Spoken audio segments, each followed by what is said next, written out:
ये कहानी हमारी प्रिय लेखिका की है जो सत्य घटनाओं पर आधारित है। मेरा नाम काजल है।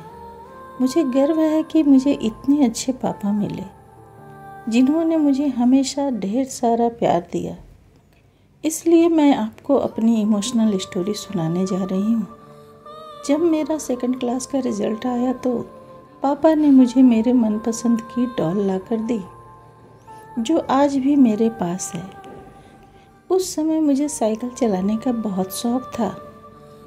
पापा ने मुझसे पूछा कि क्या तुम चला लोगी साइकिल, तो मैंने भी हाँ कर दिया।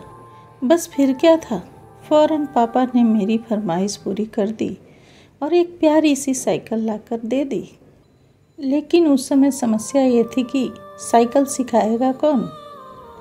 पापा अपने कामों में बहुत बिजी होते थे और भाई अपने दोस्तों के साथ खेलने में। कुछ दिन मैंने अकेले ही साइकिल सीखने की सोची, लेकिन हर बार चोट लग जाती थी। अपनी बेटी को जख्म लगते देख पापा मुझे साइकिल सिखाने के लिए तैयार हो गए। वो हर रोज़ मुझे शाम को साइकिल सिखाने ले जाते थे और उस समय मेरा डर बिल्कुल ख़त्म हो जाता था, क्योंकि मैं जानती थी पापा के साथ में हैं और अगर मैं गिरने लगूंगी तो पापा संभाल लेंगे। जब साइकिल थोड़ा थोड़ा चलानी आ गई तो एक मोड़ पर आकर मैं गिर गई। पापा थोड़ा दूर खड़े थे, लेकिन भागते हुए आए और मुझे उठा लिया। घर जाते हुए पापा ने मुझे समझाया कि काजल बेटी, मैं हर वक्त तुम्हारे साथ नहीं रह सकता। कुछ काम तुम्हें खुद ही सीखने होंगे। मैं अगर तुम्हारे पास ना भी हूँ तो तुम्हारे साथ हमेशा रहूँगा। जब भी तुम्हें मेरी ज़रूरत हो तो सोच लेना कि मैं तुम्हारे आसपास ही हूँ।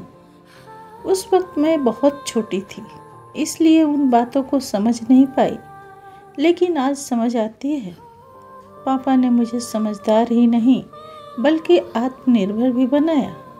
आज मैं एक बड़ी कंपनी में नौकरी करती हूँ और मेरी शादी हो चुकी है। मैं अपने आप को बहुत खुशकिस्मत समझती हूँ कि मेरे पापा ने हमेशा मेरा साथ दिया। मेरे भाई और मुझ में कभी कोई अंतर नहीं किया। उन्होंने हमें अपनी सीमाएं समझाई और खुद फैसला लेने की पूरी आज़ादी दी।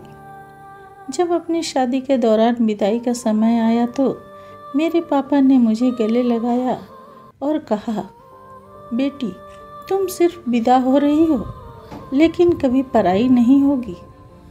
मुझे आज भी याद है पापा के वो शब्द, और सबसे ज़्यादा खुशी इस बात की है कि वो आज भी मुझे कुछ न कुछ सिखाते रहते हैं, जिससे मुझे अपनी ज़िंदगी बहुत आसान लगती है। मैं चाहती हूँ कि मेरे पापा का साथ मुझे पूरी ज़िंदगी मिलता रहे।